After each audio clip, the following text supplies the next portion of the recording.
Hello friends, आपका स्वागत है हमारे चैनल पर। मेरा नाम है ध्रुव और आप लोग देख रहे हैं द लर्नर्स कम्युनिटी। आज की वीडियो में हम बात करेंगे फोर्थ सेमेस्टर का हिंदी का एक सब्जेक्ट आता है। सब्जेक्ट का नाम है अन्य गद्य विधाएं। ठीक है, ये आपके सब्जेक्ट का नाम है। आज की वीडियो में हम इस सब्जेक्ट का जो है सिलेबस देखेंगे कि आपको किन चीजों पे ध्यान देना है, क्या क्या टॉपिक्स है, क्या क्या चैप्टर्स है। ठीक है, उसके सिलेबस के बाद हम देखेंगे एक क्वेश्चन पेपर जो कि हमारे प्रीवियस एग्जाम का एक क्वेश्चन पेपर है। ठीक है, ये हम आज की वीडियो में कवर अप करेंगे। इंपॉर्टेंट वीडियो होने वाली है काफी ज्यादा। तो चलिए वीडियो को शुरू करते हैं। और अगर अभी तक आपने हमारा चैनल जो है सब्सक्राइब नहीं किया तो प्लीज चैनल को जरूर सब्सक्राइब करेगा। ठीक है, अब चलिए शुरू करते हैं। आप लोग अगर न्यू है तो चैनल को जरूर सब्सक्राइब करिए और शेयर भी करिए इन वीडियोस को। ठीक है, और अगर आपको इस सब्जेक्ट के जो क्वेश्चन मैं आपको दिखाऊंगा क्वेश्चन पेपर, अगर उनके आंसर भी चाहिए एग्जाम में, आंसर कैसे लिखना है, हाउ टू राइट आंसर, ठीक है, तो आप हमें बता दीजिएगा। हम उसकी भी वीडियो आपको इस वीडियो के बाद प्रोवाइड करवा देंगे। ठीक है, सब्जेक्ट के जो सिलेबस की बात करें तो यूनिट नंबर 1 आता है, जिसका पहला जो आप देख सकते हैं कि लोग और प्रति, ये क्या है, एक निबंध है, लिखा गया है रामचंद्र शुक्ल द्वारा। उसके बाद आता है बसंत आ गया, ये भी एक निबंध है और ये लिखा गया है हजारी प्रसाद द्विवेदी के द्वारा। ठीक है, ये जो है राइटर है, इनके बारे में भी डायरेक्ट पूछ लिया जाता है और इन चैप्टर से भी डायरेक्टली पूछ लिया जाता है। यूनिट नंबर 2 आता है प्रेमचंद के साथ 2 दिन। प्रेमचंद के साथ 2 दिन, ये क्या है, संस्मरण है, मतलब किस कोई लिख रहा था उस समय उसने वो सारी चीजें याद करी। ठीक है, बनारसी दास चतुर्वेदी द्वारा लिखा गया था और ठाकुरी बाबा। ठीक है, ये भी एक संस्मरण है और ये लिखा गया था महादेवी वर्मा द्वारा, या महादेवी जो उनका नाम है। ठीक है, यूनिट नंबर 3 आता है कि वैष्णव जन, ये ध्वनि स्वरूप है, ये किसके द्वारा लिखा गया, विष्णु प्रभाकर द्वारा। और फिर आता है शायद, ये एक एकांकी है। ठीक है, और ये लिखा गया है मोहन राकेश के द्वारा। ठीक है, 3 यूनिट हो जाती है, हर एक यूनिट में आपके 2 चैप्टर है। ठीक है, अभी तक हम 6 चैप्टर देख चुके हैं। आपका 7वां चैप्टर जो बनता है वो बनता है अंगद का पांव, ये एक व्यंग्य है और लिखा गया है श्री लाल शुक्ल द्वारा। और फिर आता है ठेले पर हिमालय, ठीक है, यात्रा वृतांत है और ये लिखा गया था धर्मवीर भारती के द्वारा। ठीक है, तो ये हो जाता है, यहाँ पे आपका टोटल सिलेबस खत्म हो जाता है। ठीक है, टोटल आपको पढ़ने हैं 8 चैप्टर और 8 चैप्टर आपके दिए गए हैं 4 यूनिट्स में। ठीक है, सब्जेक्ट का नाम है अन्य गद्य विधाएं। अब हम देखते हैं इस सब्जेक्ट का प्रीवियस ईयर का क्वेश्चन पेपर। ठीक है, तो प्रीवियस ईयर का मतलब पिछले जो एग्जाम हुए थे उसका क्वेश्चन पेपर है ये एक। अन्य गद्य विधाएं आपके सब्जेक्ट का नाम है, BA programme Hindi fourth semester के स्टूडेंट्स के लिए। 3 घंटे का टाइम दिया जाएगा, 90 नंबर का जो है आपका क्वेश्चन पेपर आपको मिलेगा।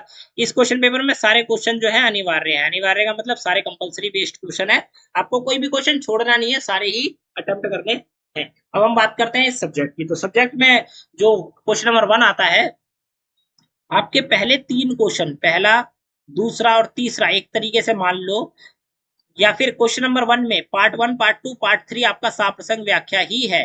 ठीक है, पार्ट 1 पार्ट 2 पार्ट 3 आपका साप्रसंग व्याख्या है। यहाँ पे आप देखेंगे ना, तो क्या है, निम्नलिखित अंशों की साप्रसंग व्याख्या कीजिए। यहाँ पे आपको छोटे छोटे पैराग्राफ दिए गए हैं, इन पैराग्राफों की साप्रसंग व्याख्या करनी है। 10 नंबर का हर एक पैराग्राफ आपका है, 10 10 नंबर के 3 पैराग्राफ हैं, 30 नंबर का आपका ये हो जाता है। किस ठीक है, यहाँ पे हम पैराग्राफ को ज्यादा कवर अप नहीं करेंगे, हम क्वेश्चन की तरफ चलते हैं क्योंकि पैराग्राफ बदलते रहते हैं। बट अगर आपको आंसर भी चाहिए इन पैराग्राफ का और साप्रसंग व्याख्या कैसे लिखनी है अगर आपको नहीं पता तो कमेंट करिएगा, हम लोग उसकी वीडियो भी आपके लिए, जो आंसर की वीडियो है उसी में एक्सप्लेन करके आपको बता देंगे। हम सही से बताएंगे जैसे साप्रसंग व्याख्या लिखनी है, अगर आपने वैसे लिख दी एग्जाम में तो आपके नंबर तो ऊपर ही चले जाएंगे, बढ़िया। ठीक है, आपको बढ़िया नंबर मिलेंगे। ठीक है, तो इस चीज के लिए आप तैयार रहिएगा। अब देखते हैं, ये आपका पहला पैराग्राफ हो जाता है, पहला पैराग्राफ का ये वाला हिस्सा, फिर उसके बाद और वाला ऑप्शन आता है। ठीक है, और वाला ऑप्शन का ये आपका जो पैराग्राफ है। फिर क्वेश्चन नंबर 1 में का, खा और गा दिया गया है, तो खा वाला आपका ये वाला पैराग्राफ है। ठीक है, ये कहाँ से उठाया गया है ये बताना है साप्रसंग व्याख्या में। इसमें राइटर क्या कह रहा है आपको ये बताना है, और राइटर ने कौन कौन से काव्य, सौंदर्य, छंद, प्राकृतिक बातें, ठीक है, और प्रयाग, प्रज्ञा, ये जो भी चीजें होती है वो सारी जो बताई है वो आपको यहाँ पे एक्सप्लेन कर देनी है। का के बाद खा वाले में आपका ये अथवा वाला ऑप्शन दिया गया है। ठीक है, ये आप आपका सेकंड वाला आ जाता है, फिर आ जाता है आपका गा वाला। ठीक है, ये आपका हो जाता है एक पैराग्राफ। और उसके बाद और का ऑप्शन दिया गया है, तो आप चाहे तो ऊपर वाला अटेम्प्ट कर सकते हैं, चाहे तो नीचे वाला अटेम्प्ट कर सकते हैं। ठीक है, ये हो जाता है आपका, क्या हो जाता है, क्वेश्चन नंबर 1 के 3 पैराग्राफ जो थे वो मैंने आपको यहाँ पे बता दिया। अब हम चलते हैं क्वेश्चन की तरफ जो कि रिपीट होते हैं हर साल, ठीक है। तो उन क्वेश्चन को भी देखते हैं ताकि आपको आइडिया लग जाए कि किन चीजों पे और किन क्वेश्चनों पे ज्यादा ध्यान देना है। क्वेश्चन नंबर 2 आता है, उसके पहले वाले पार्ट में पूछा गया लोभ और प्रति निबंध के उद्देश्य पर प्रकाश डालिए।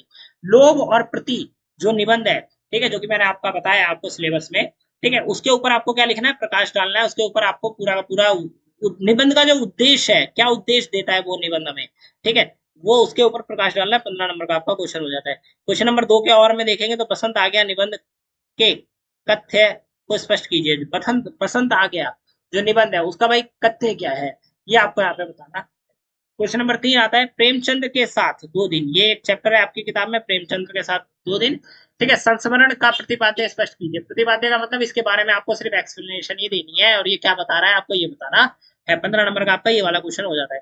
क्वेश्चन नंबर 3 के और में अगर आप देखते हैं तो ठाकुरी बाबा संस्मरण का मुख्य पात्र भक्तन का चरित्र चित्रण कीजिए, ठीक है। भक्तन का क्या करना है, चरित्र चित्रण आपको करना है। और ये कहाँ से उठाया गया है, ठाकुरी बाबा जो संस्मरण है वहां से उठाया गया है। तो आपको ये बता रहा है। 15 नंबर का आपका ये वाला भी क्वेश्चन होता है। क्वेश्चन नंबर 4 आता है कि रेडियो नाटक के तत्व के आधार पर वैष्णव जन ध्वनि स्वरूप ध्वनि रूपक पर विचार कीजिए। अब देखिए रेडियो नाटक के तत्व के आधार पर आपको किसके ऊपर बात करनी है, वैष्णव जन की जो ध्वनि है उसके ऊपर आपको यहाँ पे बात करनी है। 15 नंबर का आपका ये क्वेश्चन हो जाता है। क्वेश्चन नंबर 4 के और में अगर आप देखेंगे तो शायद एकांकी का पूरा सार लिख देना है, ठीक है। शायद एकांकी जो आपकी किताब में दिया गया है उसका पूरा सार, वो क्या बता रही है, क्या एक्सप्लेन कर रही है, राइटर क्या बता रहा है, क्या एक्सप्लेन कर रहा है, वो सब कुछ आपको अपने आंसर में 15 नंबर के आंसर में लिख देना है। क्वेश्चन नंबर 5 आता है अंगद का पांव व्यंग्य की प्रासंगिकता स्पष्ट कीजिए, ठीक है। अंगद का पांव जो है व्यंग्य, ठीक है, उसकी आज के समय में क्या प्रासंगिकता है उसके ऊपर आपको यहाँ पे बात करनी है। 15 नंबर का आपका ये क्वेश्चन हो जाता है। फिर क्वेश्चन नंबर 5 का अथवा आता है कि ठेले पर हिमालय यात्रा वृतांत किस भाषा शैली पर प्रकाश डालिए। ठेले पर हिमालय जो यात्रा वृतांत है, ठीक है, ट्रेवलॉग है।